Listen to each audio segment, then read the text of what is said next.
Why don't you tell me what might have happened on the night of June 12th, 1994? And let's just walk through the night. Well, first of all, this is very difficult for me to do this. It was very difficult for me because it's hypothetical. I know and I accept the fact that people are going to feel whatever way they're going to feel. They're going to, whatever they want to feel. In the book, the hypothetical is Charlie pulls that up. Charlie. This guy Charlie shows up, the guy who I'd recently become friends with, and I don't know why he had been by Nicole's house, but it told me you wouldn't believe what's going on over there. And I remember thinking, well, whatever's going on over there has got to stop, right? So we kind of hooked up together, and I'm kind of broad stroking this.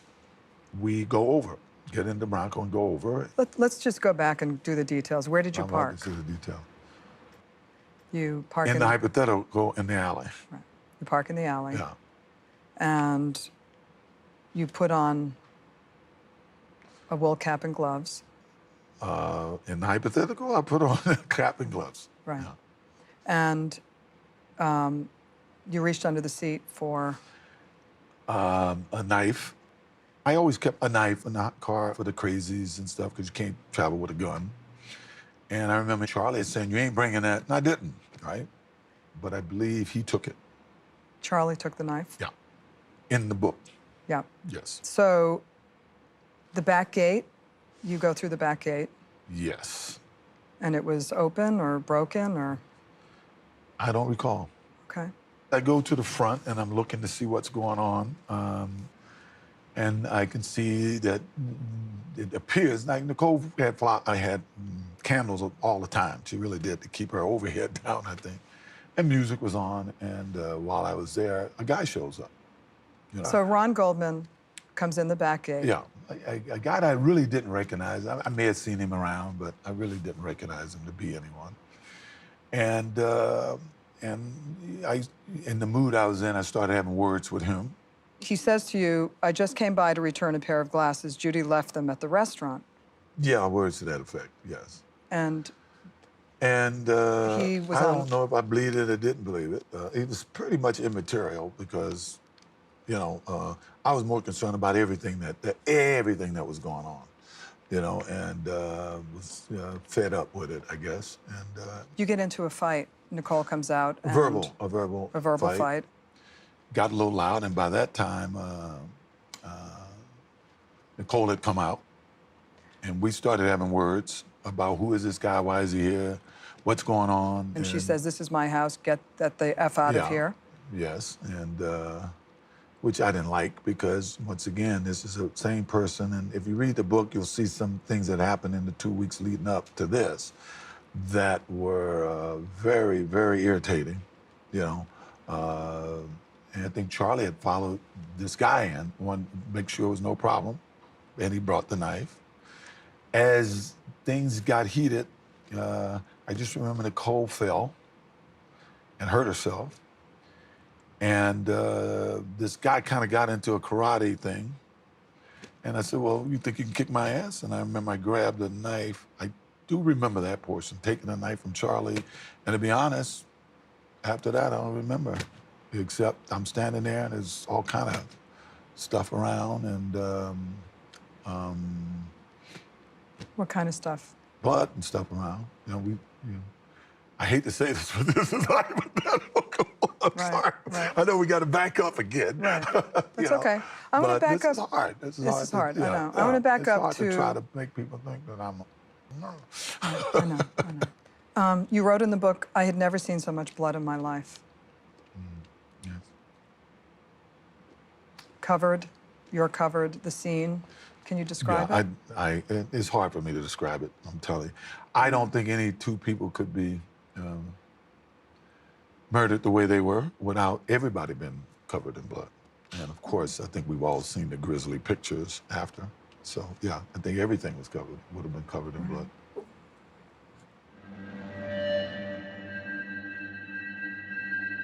And what goes through your mind at a time like that? I don't know. It's like, what happened? Right. You write about removing a glove before taking the knife from Charlie.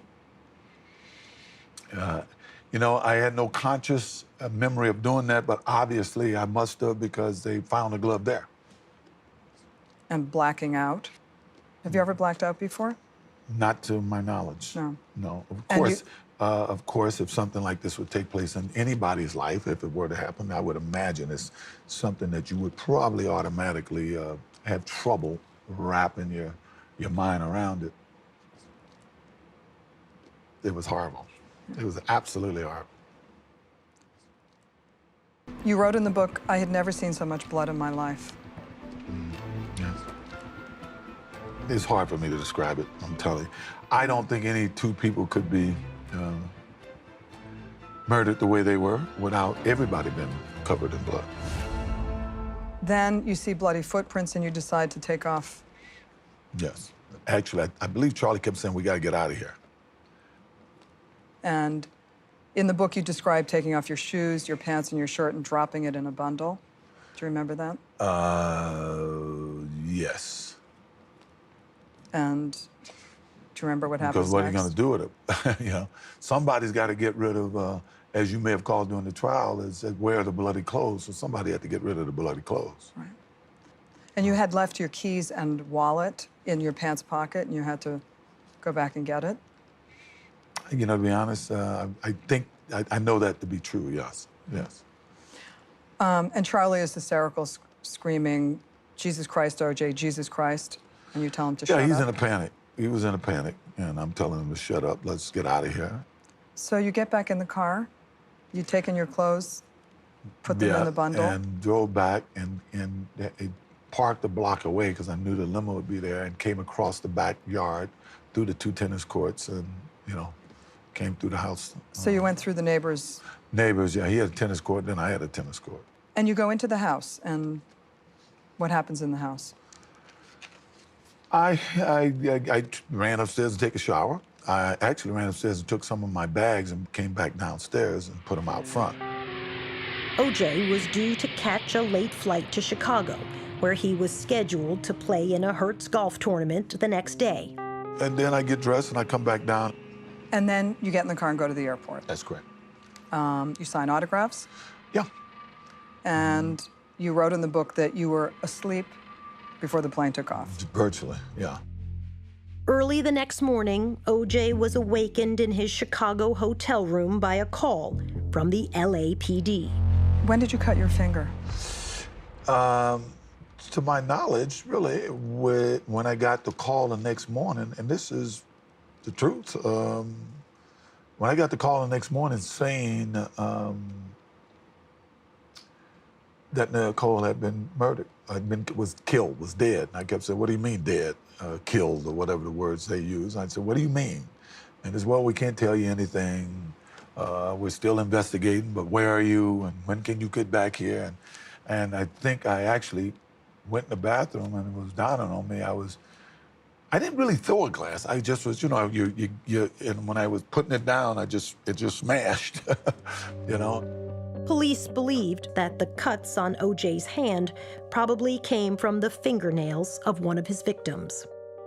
I went downstairs. I was bleeding at that point. I went downstairs and asked the lady on the desk for a Band-Aid. I knew I signed so many autographs, and even when I had arrived the night before, there was people, and I signed autographs, and I knew I wasn't bleeding in any way at that point, but I knew when I was leaving I was. And I ran to the airport, and I ended up forcing my way on a plane. It was sold out, and somehow I told them that my wife had died, and I got to get out of here. And they got me on. You write in the book about speaking with Nicole's mother and her sister, Denise. Yeah. Do you remember what that conversation was? I think Denise yelled at me something once. Yeah. You wrote in the book that Denise yelled at you, Yeah. you brutal son of a bitch, you Yeah, killed her, something like I know that. you killed her. Yeah. And what did you say to her? I hung up.